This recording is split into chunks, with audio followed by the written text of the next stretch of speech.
students, myself Vishesh Chatwani. I am a chartered accountant and assistant professor in government college. इन दिनों में हम accountancy के MCQs कर रहे हैं जो कि स्कूल लेक्चरर एग्जामिनेशन के लिए और जूनियर अकाउंटेंट एग्जामिनेशन के लिए मोस्ट इंपॉर्टेंट है। आज का जो हमारा टॉपिक है वो है ट्रायल बैलेंस। आज भी अपन 20 MCQ देखेंगे। चलिए sir, first question, preparation of a trial balance is compulsory, optional, compulsory और optional, none of these. Well, तलपट को बनाना, देखिए हम इतनी बार अकाउंटिंग साइकिल को बोलते हैं कि पहले जनरल होता है, जनरल के बाद लेजर होता है, लेजर के बाद ट्रायल बैलेंस होता है और फिर फाइनल अकाउंट होता है। तो हमें ऐसा लगने लग जाता है कि ट्रायल बैलेंस बनाना तो ज़रूरी है, ये तो कंपलसरी है, पर ये नहीं है कंपलसरी। आप लेजर के बाद भी फाइनल अकाउंट बना सकते हो। यही एक वजह है कि लेजर को हम प्रिंसिपल बुक बोलते हैं। लेजर के तुरंत बाद आप चाहें तो फाइनल अकाउंट बना सकते हैं। हालांकि अर्थमेटिकल एक्यूरेसी को चेक करने के लिए हम ट्रायल बैलेंस बनाते हैं, इन प्रैक्टिस हम इसे बनाते हैं, पर इसे बनाना ऑप्शनल है। आप बनाएं तो भी ठीक है, ना बनाएं तो भी काम चल जाएगा। मतलब ये जो डबल एंट्री सिस्टम होता है उस सिस्टम का ये कंपल्शन पार्ट या कंपलसरी पार्ट नहीं है। मतलब ये चीज़ आपको पता होनी चाहिए कि ट्रायल बैलेंस बनाना ऑप्शनल, वैकल्पिक। Next is Which of the following error will be rectified through suspense account? इनमें से कौन से एरर को सही करने के लिए सस्पेंस अकाउंट की ज़रूरत पड़ेगी? Purchase return to Vishal 1000 not recorded. अगर आप रिकॉर्डिंग करना भूल गए, ओमिशन हो गया, तो बाद में आप परचेज रिटर्न को CR कीजिए और विशाल को DR कीजिए। विशाल टू परचेज रिटर्न एंट्री होगी और इस एंट्री में सस्पेंस की ज़रूरत नहीं पड़ेगी। इसके बाद है विशाल को परचेज रिटर्न किया जिसे हमने सेल रिटर्न बुक में रिकॉर्ड कर लिया। तो बेसिकली हमने परचेज रिटर्न किया था और हमने उसे सेल रिटर्न समझ लिया। जब इसकी आप रेक्टिफिकेशन एंट्री लगाएंगे तो परचेज रिटर्न CR होगा, सेल रिटर्न CR होगा, ऊपर विशाल आएगा। तो इस एरर में भी आपको कहीं सस्पेंस की ज़रूरत नहीं पड़ेगी वाइल रेक्टिफाइंग। और purchase return book under casted, well, ये जो अंडरकास्टिंग और ओवरकास्टिंग वाली मिस्टेक होती हैं उसमें सस्पेंस की ज़रूरत पड़ती है। हुआ ये कि जब इन्होंने यहाँ पे टोटल लगाया, परचेज रिटर्न बुक का इन्होंने टोटल लगाया, तो इन्होंने टोटल कम लगा दिया। कम लगा दिया तो क्या हुआ कि परचेज रिटर्न अकाउंट में पैसा जो है वो कम क्रेडिट हुआ। तो बाद में आप परचेज रिटर्न को क्रेडिट करेंगे यूजिंग सस्पेंस। क्या समझ आया कि इन्होंने परचेज रिटर्न बुक का टोटल कम लगाया तो इस अकाउंट में कम अमाउंट क्रेडिट हुआ, तो बाद में आपको इस अकाउंट में क्रेडिट करना पड़ेगा with the help of suspense. ठीक है, तो इसने पूछा यही था कि इनमें से कौन सा एरर सस्पेंस अकाउंट से सही किया जाएगा। तो ये C जो है वो इसका आंसर है। बाकी चौथे में ये हुआ है कि 1000 रुपये का रिटर्न है, आपने उसे 100 रुपये से रिकॉर्ड किया तो 900 रुपये से फिर से रिकॉर्ड हो जाएगा। ये चारों ही एरर कहीं ना कहीं परचेज रिटर्न से रिलेटेड है, लेकिन अलग अलग एरर हैं। पहले एरर में आपने रिकॉर्डिंग ही नहीं करी तो आपको पूरी रिकॉर्डिंग करनी पड़ेगी। लास्ट वाले पॉइंट में आपने 1000 की जगह 100 रुपये से एंट्री करी तो आपको 900 की एंट्री करनी पड़ेगी। और बीच वाली एंट्री में भी कहीं सस्पेंस की ज़रूरत नहीं पड़ी। लेकिन ये जो अंडरकास्टिंग और ओवरकास्टिंग वाले प्रॉब्लम होते हैं उसमें रेक्टिफिकेशन में सस्पेंस की ज़रूरत पड़ती है। Question third, the preparation of trial balance is for locating the error of omissions, locating the errors of principles, locating clerical errors, या ऑल ऑफ द अबव। ये पूछता है कि तलपट आप क्यों बनाते हो। अगर कोई भूल हो गई है उस अशुद्धि को ढूंढने के लिए, कोई सिद्धांतिक अशुद्धि, कोई सिद्धांत में मिस्टेक हो गई है उसके ढूंढने के लिए, या कोई लिपि की अशुद्धि हो गई है उसको ढूंढने के लिए, या all of the above. Sir इसका आंसर है लिपिकीय अशुद्धि को ढूंढने के लिए। देखिए, जब हम जर्नल बनाते हैं, सब्सिडरी बुक्स बनाते हैं, वहाँ से लेजर पोस्ट करते हैं, तो उस समय क्लर्क से हो सकता है काम करते करते कोई मिस्टेक हो जाए, या कोई बाय मिस्टेक किसी अमाउंट को वो कम लिख दे, ज़्यादा लिख दे, लिखना एक तरफ भूल जाए वगैरह। तो इस तरह की एरर जो होती है, जो क्लर्क लेवल पे होती है, उसको क्लैरिकल एरर बोलते हैं। और ट्रायल बैलेंस से पता लग जाता है, जैसे ही वो मिसमैच होगा तो आपको पता लग जाएगा कि if there is any clerical error. The answer. Next is The trial balance of Messrs Rishi and Company shows the closing stock of 30,000. It will be recorded in final accounts. अब question आराम समझिए। इन्होंने कहा कि इनका जो trial balance है उसमें क्लोजिंग स्टॉक दिखाई देता है। तो आप बोलेंगे इसमें क्या खास बात है? सर खास बात है क्योंकि जनरली जो क्लोजिंग स्टॉक होता है वो ट्रायल बैलेंस के नीचे होता है, यानी जनरली क्लोजिंग स्टॉक अनएडजस्टेड होता है, लेकिन इस क्वेश्चन में क्लोजिंग स्टॉक इन लोगों ने ट्रायल बैलेंस में दिखा रखा है। तो ये पूछ रहा है कि ये फाइनल अकाउंट में कहाँ जाएगा? ट्रेडिंग में जाएगा? नहीं। P&L में जाएगा? नहीं। बैलेंस शीट में जाएगा? हाँ। दोनों में जाएगा, ए और सी दोनों में जाएगा। अधिकतर हो सकता है स्टूडेंट डी पसंद कर लें आंसर, लेकिन इसका डी आंसर नहीं है। अगर क्लोजिंग स्टॉक बाहर होता, if it is outside the trial balance, तो इसका answer A and C both होता। But since closing stock is in trial balance, इसका मतलब है इसकी अकाउंटिंग हो चुकी है। अब जैसे बाकी ट्रायल बैलेंस की आइटम में ऑर्डिनरी आइटम्स होती हैं, बाकी सबको एक एक जगह भेजते हैं, क्लोजिंग स्टॉक भी असेट है, तो इसलिए फिर वो केवल only and only asset side में जाएगा। इसका आंसर सी होगा, चिट्ठे में जाएगा सर। नेक्स्ट देखते हैं। Trial balance under the balance method is known as gross trial balance, net trial balance, simple trial balance या एप्रोप्रिएटेड ट्रायल बैलेंस। जो शेष विधि होती है, पहले मैं बता दूं शेष विधि क्या होती है। सपोज करो आपने एक अकाउंट बनाया रौनक का और आपने यहाँ पे लिखा है, मान लीजिए सेल्स 50,000 रुपया, और उससे हमारे पास बाय कैश करके जमा हो रखा है 30,000। तो जब आप ट्रायल बैलेंस बनाते हो टोटल मेथड से, तो टोटल मेथड कहता है कि डीआर वाली टोटल डीआर में लिख दो और सीआर वाली टोटल सीआर में लिख दो। तो ये तो होता है टोटल मेथड में।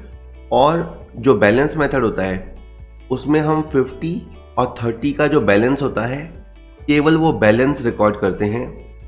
जिस तरफ ज़्यादा टोटल होता है उस तरफ हम केवल बैलेंस रिकॉर्ड करते हैं। तो ये जो आपका बनेगा, एक तरह से बनेगा नेट ट्रायल बैलेंस, शुद्ध तलपट। ट्रायल बैलेंस बनाने के 3 मेथड हैं, टोटल मेथड, बैलेंस मेथड, ये वाला जो मेथड होता है बैलेंस मेथड, और एक और मेथड होता है टोटल कम बैलेंस मेथड, उसका नाम है टोटल कम बैलेंस मेथड। पर इनका बाय द वे क्वेश्चन ये था कि हम ये जो बैलेंस मेथड अपनाते हैं उससे ट्रायल बैलेंस जो बनेगा वो कैसा होगा? सर वो आपका नेट ट्रायल बैलेंस होगा, वो आपका शुद्ध तलपट होगा। Just next, a trial balance contain the balances of only personal account and real account, only real and nominal account, only nominal and personal account, all accounts. तो आसान सा क्वेश्चन है, लेकिन again a must know question है। ठीक है, एक accounts के स्टूडेंट को या जो अकाउंट की दुनिया में जा रहा है उसे पता होना ही चाहिए कि ट्रायल बैलेंस के अंदर सारे अकाउंट्स होते हैं। आपके खाता बही में जितने भी खाते खुले हुए हैं, चाहे पर्सनल खुले हुए हैं, चाहे रियल, चाहे नॉमिनल, चाहे वैल्यूएशन अकाउंट, कैसे भी अकाउंट्स हैं, वो सारे के सारे ट्रायल बैलेंस में रिफ्लेक्ट होते हैं।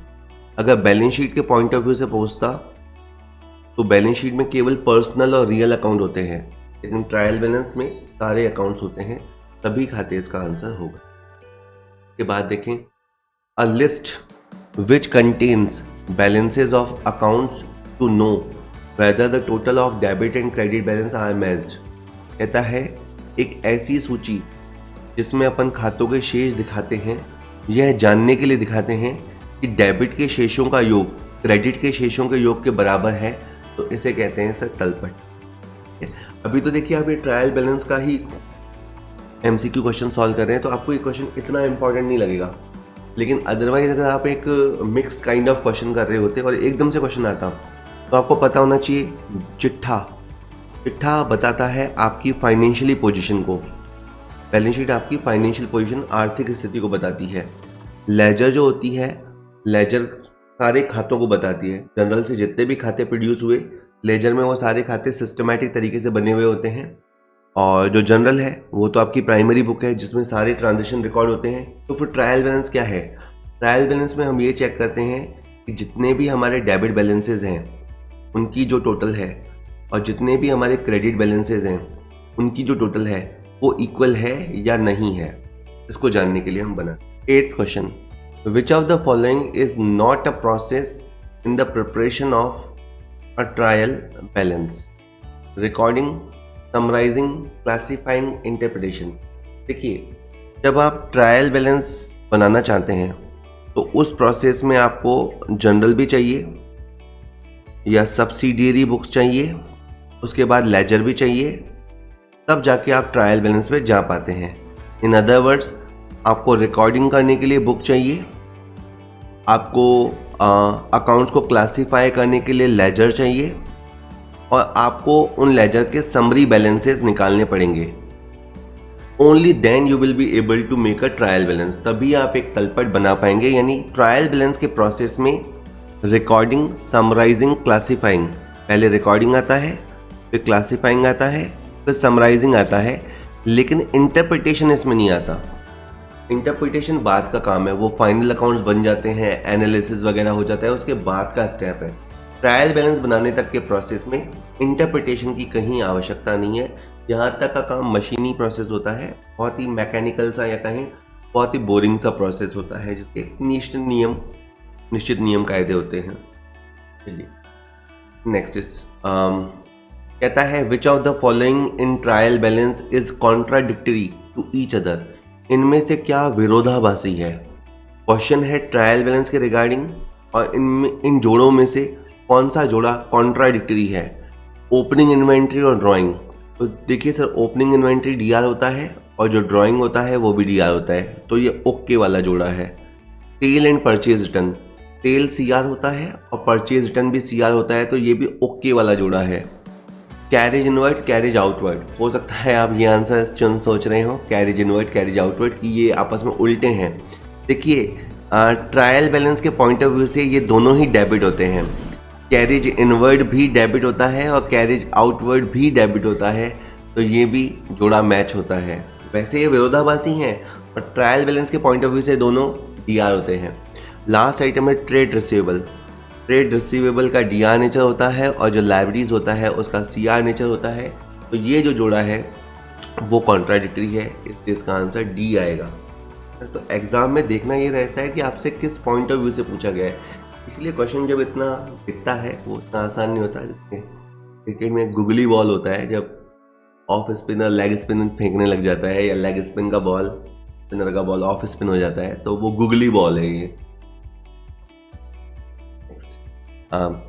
विच of the following will not affect the agreement of trial balance, इनमें से कौन सा तलपट के मिलान को प्रभावित नहीं करेगा। पहले पॉइंट में हमने 10,000 का माल उधार खरीदा और हमने क्रेडिटर के खाते में 1,000 रुपये लिख दिया, तो डेफिनेटली आपका ट्रायल बैलेंस डिस्टर्ब होगा, क्योंकि आपने देखो परचेज किया और परचेज टू क्रेडिटर। अब परचेज आपने किया 10,000 रुपये, आप कह रहे हो कि क्रेडिटर में हमने 1,000 लिखा, तो डीआर और सीआर में मिसमैच हो ही गया।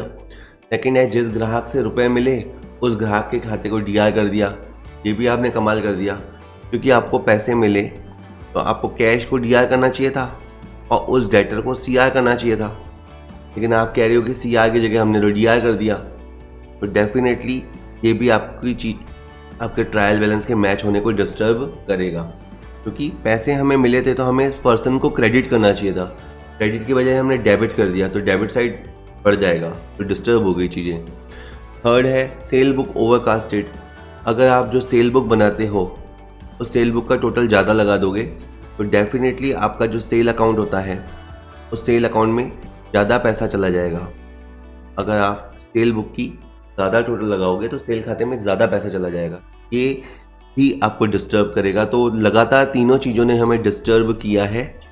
लास्ट है कि एक प्रविष्टि की खतौनी खाता बही में 2 बार कर दी गई, an entry posted twice in the ledger. का मतलब ये हुआ कि मान लो कोई एंट्री है, जैसे रवि टू सेल, मान लेते हैं ये एंट्री है रवि टू सेल, और ये एंट्री इन्होंने 2 बार पोस्ट कर दी, रवि में भी 2 बार पोस्ट कर दी और सेल में भी 2 बार पोस्ट कर दी। इसमें भी गलती तो है, लेकिन इससे आपका ट्रायल बैलेंस डिस्टर्ब नहीं होगा। आपने एक एंट्री को 2 बार पोस्ट कर दिया, ठीक है, ये कैसे जैसे एक आदमी को 2 बार गिफ्ट दे दिया, तो आपके रिलेशन ख़राब नहीं होंगे, नुकसान तो हो गया लेकिन आपके रिलेशन ख़राब नहीं होंगे। वैसे एक एंट्री है आपने 2 बार चढ़ा दी, तो आपका ट्रायल बैलेंस डिस्टर्ब नहीं। तो सर अगर आप आने वाले junior accountant and TRE exam की प्रिपरेशन कर रहे हैं तो उसके लिए हमने फुल कोर्स डिज़ाइन किया है। उसमें हमने पूरे सिलेबस को 60 टॉपिक्स में बांटा है। जो कॉमर्स वाला पार्ट है जो 6 सब्जेक्ट्स में है, तो टोटली हमने उनको 60 टॉपिक्स में बांटा है। और उस कोर्स में हम आपको क्या देंगे, उस कोर्स में हम आपको देंगे सर 300 MCQ वीडियोस। अब जैसे 100 MCQ वीडियोस तो फुल्ली अवेलेबल हैं फॉर ऑल ऑन यूट्यूब, ठीक है। इसके अलावा 200 MCQ वीडियोस अपन और करेंगे, जिसके अंदर और बेटर अप्रोच से अपन क्वेश्चंस को करना सीखेंगे और कैसे सीधा हिट करना है सही आंसर को, वो मैं आपको समझाने की कोशिश करूँगा।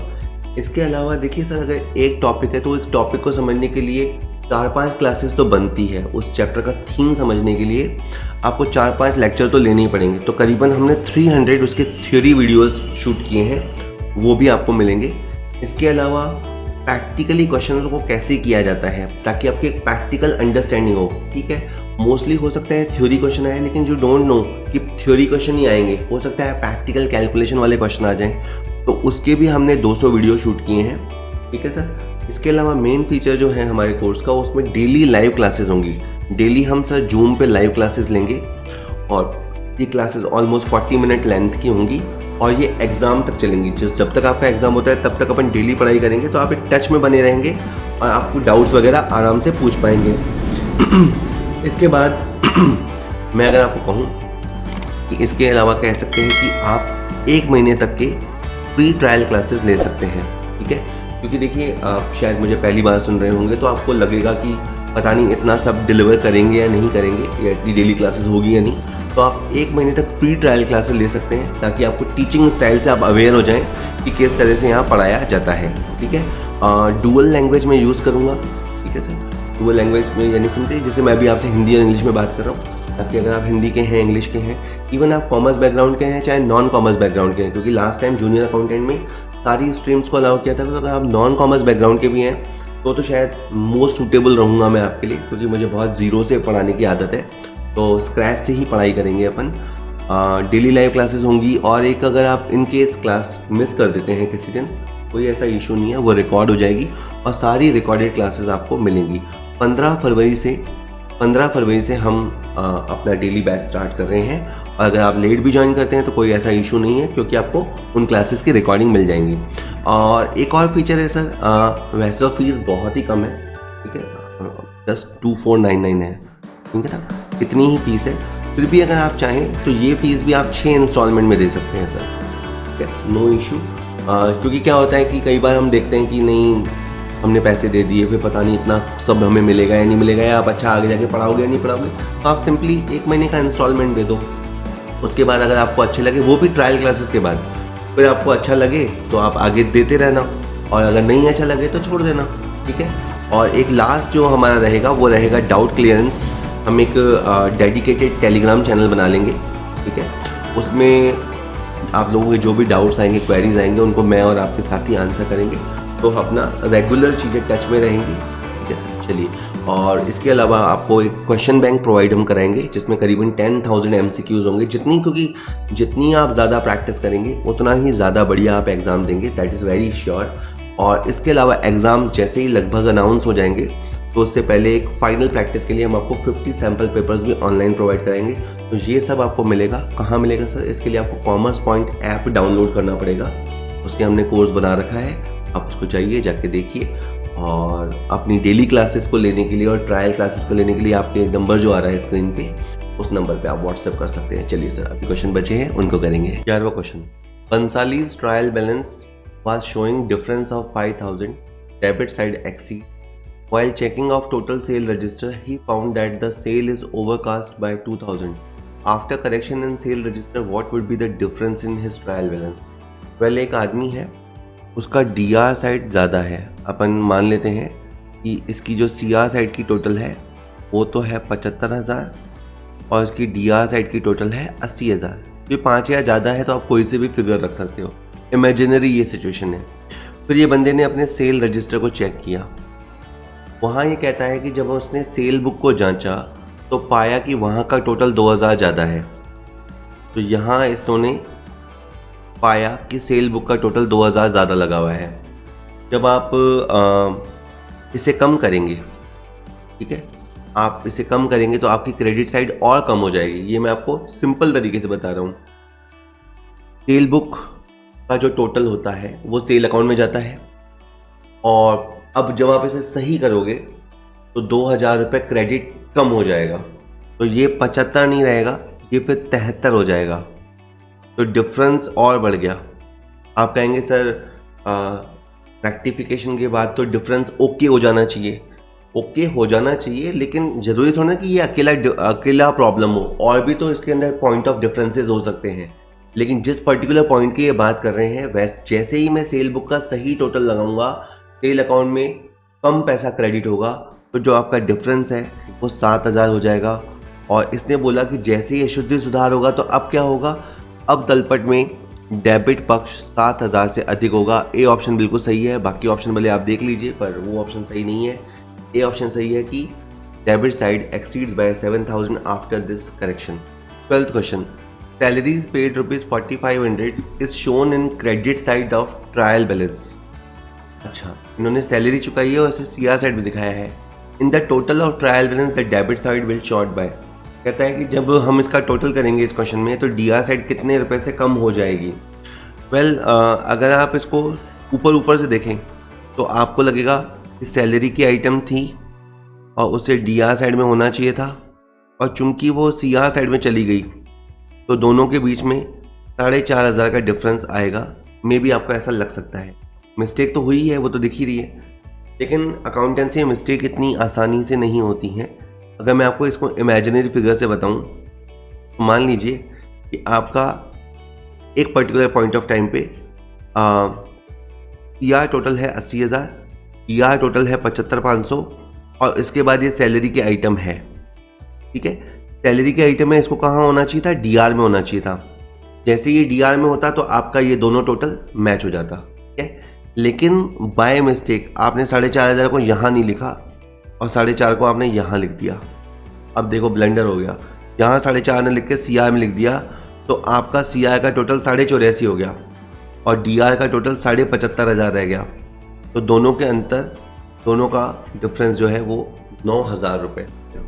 यानी आप कहेंगे सर 4,500 का मिस्टेक है। सर अमाउंट जो है वो 4,500 का है, लेकिन अकाउंटेंसी में ऐसा होता है जब डीआर की जगह फिगर सीआर में चला जाता है तो उसका डबल इम्पैक्ट होता है, या सीआर की जगह फिगर डीआर में आ जाता है तो भी उसका डबल इम्पैक्ट होता है। ये ठीक वैसे ही पार्ट वो है कि जैसे अगर ए पार्टी और बी पार्टी का कोई वोटर है, अगर ए पार्टी का वोटर अगर बी पार्टी को वोट दे देगा तो मार्जिन जो होगा वो 2 का हो जाएगा। आप कहेंगे एक वोट ही तो खिसका, नहीं, एक नहीं खिसका, क्योंकि इधर से एक वोट गया और इधर एक वोट आया, तो यहाँ पे डबल इम्पैक्ट होता है। तो जब आप सैलरीज को, जब बात शुरू कहाँ से हुई कि सैलरी के फिगर को आपने डीआर की जगह सीआर में दिखा दिया, तो न केवल डीआर में से अमाउंट कम हुआ बल्कि सीआर में अमाउंट प्लस भी हुआ, इसीलिए आपका क्रेडिट साइड बढ़ जाएगा। इन अदर वर्ड्स आपका डेबिट साइड शॉर्ट पड़ जाएगा। Debit side will short by 9,000 rupees. तो इसका आंसर सर सी रहेगा, 9,000 रुपये इसका answer. Dash dash is prepared to ascertain the arithmetical accuracy of posting and balancing। कहता है कि इनमें से क्या, अब आपको एक एक वर्ड लगा के देखना पड़ेगा। पहले आप कैश बुक को लगाओ, तो अपने को पता है कि कैश बुक जो होती है वो रिसीप्ट और पेमेंट को रिकॉर्ड करने के लिए बनती है। कितना कैश आया, कितना कैश गया, इस तरह की चीज़ों के लिए आपकी कहें कैश बुक बनती है। जनरल जो होती है वो प्राइमरी बुक होती है, जो कि सारे ट्रांजेक्शन्स को रिकॉर्ड करने के लिए बनती है। ट्रायल बैलेंस जो होता है वो इसमें बिल्कुल सही फिट वर्ड होगा कि ट्रायल बैलेंस बनाया जाता है ये सुनिश्चित करने के लिए कि पोस्टिंग और बैलेंसिंग की अर्थमेटिकल एक्यूरेसी है। हमने पोस्टिंग करते समय और बैलेंस निकालते समय किसी भी तरह का मिस्टेक नहीं किया है। और बैंक रिकन्सिलिएशन स्टेटमेंट, आपकी जो कैश बुक बैंक बैलेंस दिखाती है और आपकी जो पासबुक बैंक बैलेंस दिखाती है, वो दोनों इक्वल नहीं है। और क्यों इक्वल नहीं है उसको एक्सप्लेन करता है bank reconciliation statement. But in present question trial balance इसका आंसर हुआ। नेक्स्ट कहता है agreement of trial balance is not a dash dash proof of accuracy. देखिए, हम ये जरूर कहते हैं कि हमारा ट्रायल बैलेंस मैच हो जाना चाहिए, इसका डीआर साइड सीआर साइड के बराबर हो जाना चाहिए, लेकिन इसके बराबर होने का मतलब ये नहीं है कि आप ये मान बैठें कि आपकी अकाउंटेंसी 100% ओके है। ट्रायल बैलेंस का ओके हो जाना कंक्लूसिव प्रूफ नहीं है। आप इस वर्ड को कस के याद कर लीजिए, कंक्लूसिव प्रूफ, ये कोई निर्णायक या निष्कर्षात्मक रिजल्ट नहीं है। मतलब आप इस निष्कर्ष पे नहीं पहुंच सकते, आप इस कंक्लूजन पे जंप नहीं कर सकते कि ट्रायल बैलेंस मैच हो गया तो सब कुछ ओके है। क्योंकि आप अकाउंटेंसी में पढ़ते हैं कि एक होते हैं principle error, omission error, commission error और कॉम्पनसेटिंग एरर। ये कुछ एरर ऐसे होते हैं जिनको ट्रायल बैलेंस पकड़ ही नहीं पाता, ठीक है, पकड़ ही नहीं पाता। ये ठीक वैसा ही है कि अगर किसी पुलिस स्टेशन में कोई FIR नहीं हुआ रिकॉर्ड, इसका मतलब ये नहीं है कि शहर में क्राइम ही नहीं हुआ। इसी तरह से ट्रायल बैलेंस ओके नहीं है, ट्रायल बैलेंस ओके है का ये मतलब नहीं है कि एवरीथिंग इज ओके, ठीक है। ट्रायल बैलेंस मैच हो गया तो इसका मतलब है अर्थमेटिकली ओके है, लेकिन फिर भी देयर आर चांसेस कि there may be some errors, तो it is not a conclusive proof. बाकी वर्ड है सबमिसिव, इंक्लूसिव, एग्जॉस्टिव, इन सब वर्ड्स की जरूरत नहीं, आप तो कंक्लूसिव वर्ड याद कर लीजिए। Trial balance is a statement which shows the dash dash और the dash dash of all the account. Trial balance एक ऐसा स्टेटमेंट है जो दिखाता है, तो ट्रायल बैलेंस आपको क्या दिखाता है, DR बैलेंसेस और CR बैलेंसेस। इसमें जो लिखा है कि ओपनिंग बैलेंस और क्लोजिंग बैलेंस, अगर आपको ओपनिंग बैलेंस और क्लोजिंग बैलेंस देखने हैं तो आपको खाते में जाना पड़ेगा। ट्रायल बैलेंस, डेबिट बैलेंस और क्रेडिट बैलेंस देखने हैं तो डेफिनेटली ट्रायल बैलेंस में जाना पड़ेगा। पॉजिटिव बैलेंस है या नेगेटिव बैलेंस है वो भी आपको खाते से पता लग जाएगा। और बैलेंस और टोटल, ये ऑप्शन भी सही नहीं है, तो इसका आंसर बी है सर। बी की ट्रायल बैलेंस डेबिट बैलेंस और क्रेडिट बैलेंस को दिखाता है। Question 16, ledger balances of Maniratnam traders are as follows, capital, computer, machine, बहुत सारे दे रखे हैं। लास्ट में बोला है the total of trial balance will be. Well, ये तो प्रैक्टिकल क्वेश्चन इन लोगों ने दे दिया, तो ठीक है शुरू कर लेते हैं। जो कैपिटल होता है, पहला अमाउंट है कैपिटल, वो CR साइड पे होता है। और चलिए मैं वैसे ही बताता हूँ, कैपिटल जो होता है वो क्रेडिट पे होता है, कंप्यूटर जो होता है वो डेबिट पे होता है, कंप्यूटर डेबिट पे होता है, मशीनरी डेबिट पे होता है, फर्नीचर डेबिट पे होता है, इन्वेस्टमेंट डेबिट पे होता है, सैलरी DR पे होता है, सेल CR पे होता है। इससे पहले कैपिटल CR था और सेल अभी CR पे आया है। पोस्टेज जो होता है वो DR पे होता है, कैरेज DR पे होता है, परचेज DR होता है, रेंट DR होता है, कैश DR होता है, और बैंक ओवरड्राफ्ट CR होता है, क्रेडिटर CR होता है, और डेटर आपका DR होता है, ठीक है। तो आप इसमें DR CR पे अमाउंट प्लेस करते जाएंगे, नेम ऑफ अकाउंट लिखते जाएंगे, अमाउंट प्लेस करते जाएंगे, तो आपका टोटल आएगा सर 262,000, ठीक है। अभी मैं टाइम वेस्ट नहीं करता, आप जुड़ेंगे तो इसमें 262,000 आ जाएगा। तो जस्ट ये चेक करना चाहता है कि हमें प्रॉपर प्लेसिंग आती है या नहीं आती। रूल्स के हिसाब से सर ये जो प्लेसिंग होती है उसमें रूल ये होता है कि एक्सपेंस है या असेट है तो उसे DR लिखो, और क्या बोलते हैं, अगर आपका रेवेन्यू है यानी इन अदर वर्ड्स इनकम है या लायबिलिटी है तो उसे CR लिखो, या कैपिटल आइटम है तो उसे CR में लिखो। तो इस तरह से अप्रोच चलता है। प्रॉपर प्लेसिंग करने के बाद आपका मैच हो जाएगा। 262 का आंसर है। Next is all the following statement are correct except. कहता है ये सारे स्टेटमेंट सही हैं सिवाय एक के। तो कौन सा वो है, तो स्टेटमेंट सुनिए। Trial balance is a statement not an account. Trial balance एक स्टेटमेंट होता है, अकाउंट नहीं। ये बात बिल्कुल ट्रू है कि ये एक विवरण होता है, ये खाता नहीं होता।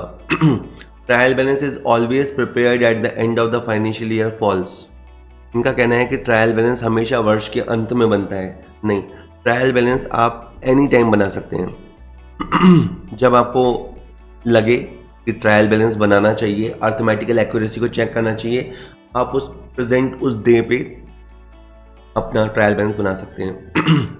Agreement of trial balance is not a conclusive proof of accuracy. ये लाइन आपको बिल्कुल कस के याद रखनी है, बिल्कुल सही लाइन लिखी हुई है कि ट्रायल बैलेंस का मिल जाना कंक्लूसिव प्रूफ नहीं है एक्यूरेसी का।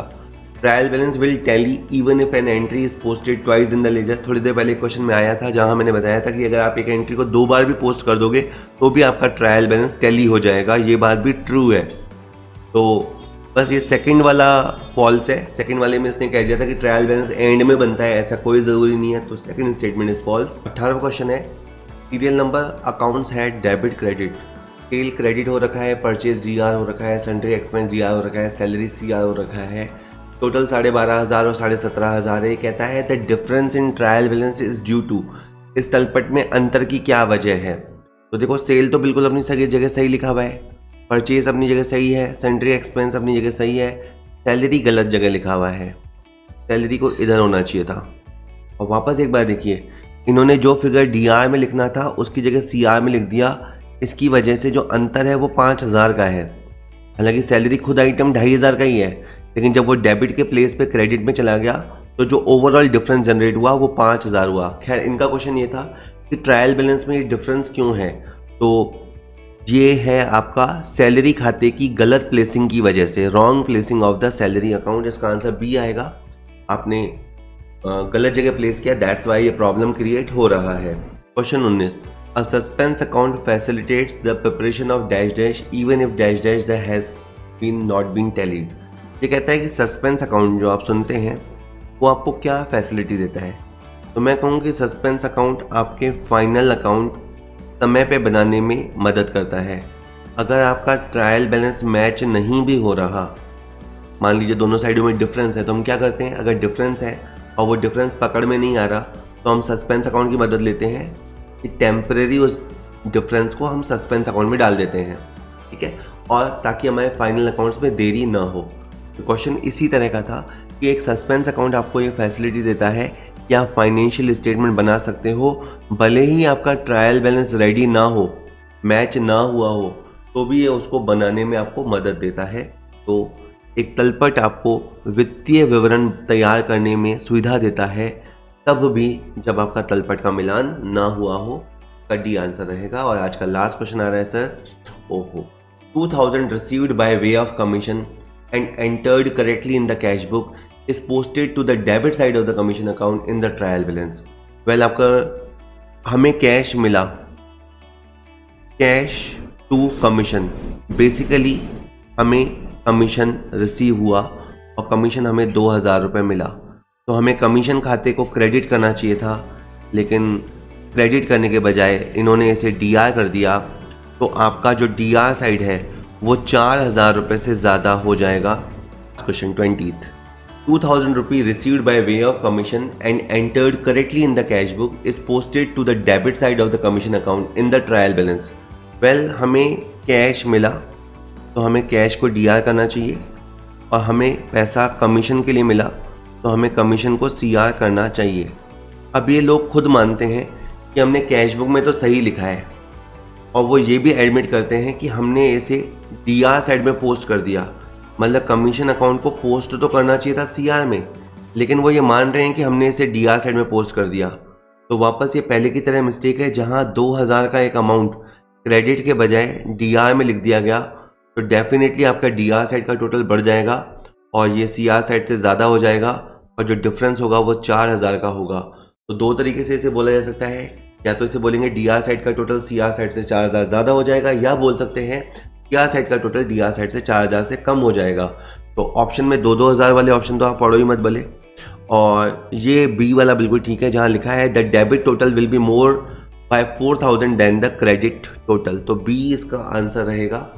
तो वीडियो आपको पसंद आया होगा, पसंद आया तो वीडियो को लाइक कीजिए, अपने दोस्तों के साथ शेयर कीजिए, चैनल को सब्सक्राइब कर लीजिए। मैं बहुत सारे वीडियोस ऑन अकाउंटेंसी ऑडिटिंग पे बनाने वाला हूँ, तो आपको सारे के सारे मिल पाएंगे।